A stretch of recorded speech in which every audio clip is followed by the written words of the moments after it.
अस्सलाम वालेकुम दोस्तों। ड्रामा सीरियल गुलाम हुसैन जे बारे में काफ़ी कमेंटूं पियूं अचनि त गुलाम हुसैन ड्रामो बैंड थी चुको आहे छा ऐं या वरी हुनजी शूटिंग ख़त्म थी चुकी आहे। तो तव्हांखे सॼी अपडेट इन नंढड़ी वीडियो में ॾींदासीं। वीडियो खे आख़िर ताईं ॾिसंदा ऐं चैनल खे सब्सक्राइब लाज़मी कंदा जीअं असांजो नओं हर इंदड़ वीडियो बयान ते सभु खां पहिरियां पहुचंदी रहे। तो काफ़ी दोस्तनि जूं कमेंटूं पियूं अचनि त गुलाम हुसैन ड्रामो बैंड थी चुको आहे छा। तो गुलाम हुसैन जेको ड्रामो आहे उहो बैंड न आहे थियो ऐं न ई वरी ख़त्म थियो आहे। तो इन जी शूटिंग ख़त्म थी चुकी आहे दोस्तों। उनजे करे ही ड्रामो रुकिजी वियो ऐं दोस्तों गुलाम हुसैन खे टाइम नथो मिले जो हिन ड्रामे खे शूटिंग जी मोहलत ॾे। तो तव्हांखे ख़बर आहे त गुलाम हुसैन वॾो माण्हू आहे ऐं वॾो पहलवान आहे। तव्हांखे ख़बर आहे त हू मेलनि में वेंदो आहे यानी मलाखड़नि में वेंदो आहे। तो उनजे करे उनखे टाइम नथो मिले। जॾहिं बि उनखे टाइम मिले तो गुलाम हुसैन ड्रामे में शूटिंग नईं शुरू कई वेंदी।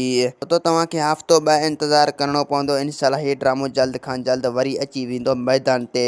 तो ही ड्रामो भी ज़बरदस्त थी चुको आहे। तो हिन ड्रामे में इंशाल्लाह तव्हांखे हाणे मज़ो ॾिसण वटां मिलंदा। इंशाल्लाह इन में कुछ अहिड़ा सीन हूंदा जो तव्हांखे ज़बरदस्त ॾिसण वटां मिलंदा। तो ही ड्रामो इंशाल्लाह जल्द खां जल्द हाणे पंहिंजी पुॻाणी ते पुॻण वारो आहे। तो तव्हांखे ख़बर आहे त जेको ड्रामो पंहिंजी पुॻाणी ते पुॻंदो आहे त उहो ड्रामो आख़िर में ज़बरदस्त हूंदो आहे जीअं तकरार ड्रामो थियो। दोस्तों असांखे ॾींदा हाणे इजाज़त, वरी तव्हां सां मिलंदासीं ईंदड़ वीडियो में। जेसीं ताईं पंहिंजो ख़्यालु रखंदा। ख़ुदा हाफ़िज़।